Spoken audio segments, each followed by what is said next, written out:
All right, 3 to C back here at Louisiana Crab Shack, our home for this segment. And normally we pick a high school game, a college game, and a pro game. But since it's getting close to the holidays, the pickings are a little slim. We're just going to go free-for-all. So we're going to give you 3 games from those levels at various points in this segment. So who are you watching for this week? What's your first game? Chick-fil-A Peach Bowl, LSU and Oklahoma. I mean, obviously, with the fact how Baylor was so close to beating Oklahoma in overtime, I think it will be a great tale for all the Baylor fans just to see maybe, well, if Baylor would have been in there, Oklahoma's place, how could they have compared to LSU? They have just such a talented offense and defense. I mean, of course, Joe Burrow, I think that he will potentially pick apart the Sooners on defense, but I am going to take LSU in this one. Have yet to be beat this year, and I don't think that Oklahoma is going to be the first one to do so. Yeah, absolutely. And I've really, honestly, I've been thoroughly unimpressed by Jalen Hurts in the 2 games that he's played against Baylor. Now, Baylor's had something to do with that because, their defense is one of the tops in the nation. But if this comes down to quarterback play, hands down, I'm taking Joe Burrow. I mean, the guy's had a phenomenal season all year, and there's a big reason why the Tigers are here, and that big reason is Joe Burrow. I mean, he's had a fantastic year. So, yeah, I think LSU's going to win that game, and I think Oklahoma needs to be careful that it doesn't turn into a blowout. I'm going to stay here in Texas for mine. It's a little lower profile bowl game, but I'm going to go the Boca Raton Bowl, SMU Mustangs. They've been really such a fun story all season long. Sonny Dykes has done such a great job on the hilltop up there. Talked about how obviously his dad Spike, the legendary coach at Texas Tech, but SMU was always kind of one of his other favorite teams, and he's got them back in the national conversation. They were having a great season and still have a great season. 2 losses, you go 10-2 in the regular season. That's awesome. So looking for 11th win this year against Lane Kiffin's old school FAU. So, I think that one's going to be a lot of fun. I look forward to seeing what Shane Buechele and those guys can do and really cap off what's been a great season for SMU. And the shine kind of came off when they lost to Memphis from a national perspective, but this is a fun team, and this will be a fun game to watch. So what's your next game? I would say Bills and the Patriots. This time, when they played earlier in the season, it was in Buffalo, and the Patriots ended up winning. This time it's in New England.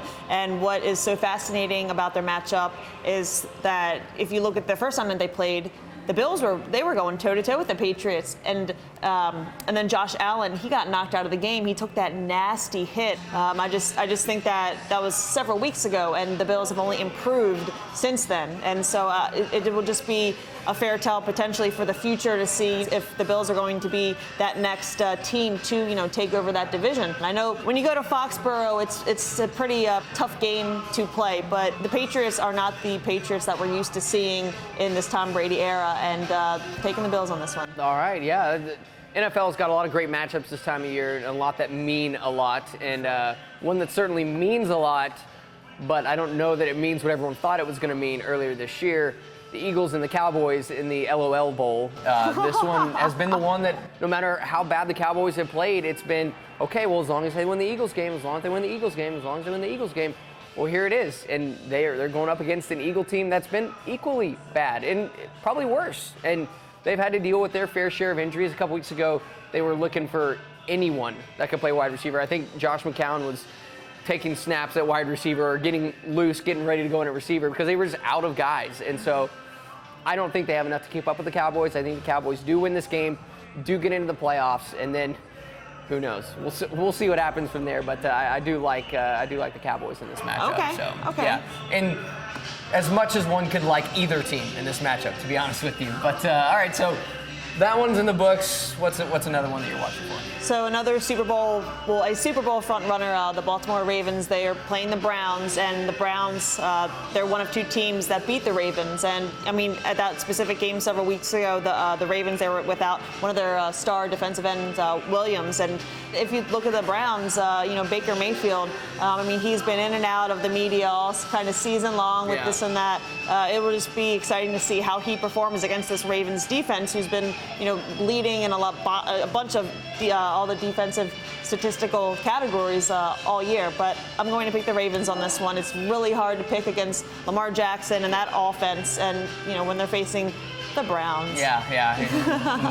Never a bad day when you see sad Browns and sad Baker Mayfield. But yeah, that one should be fun. I think the most fascinating division in football in the NFL is the NFC West, and it has been all season long, and it proves to be down the stretch. And I think this game between the 49ers and the Rams is the Rams are a team. What are they? I mean, they've been so many different things throughout the season, but now here they are at the end of the year, kind of trying to start figuring things out. And going to San Francisco. San Francisco had that win in New Orleans a couple weeks ago, which was an amazing win for them. So, I'm really looking forward to seeing what Sean McVay and this Rams offense can draw up for this 49ers defense. Going to Santa Clara, because now, they're playing to.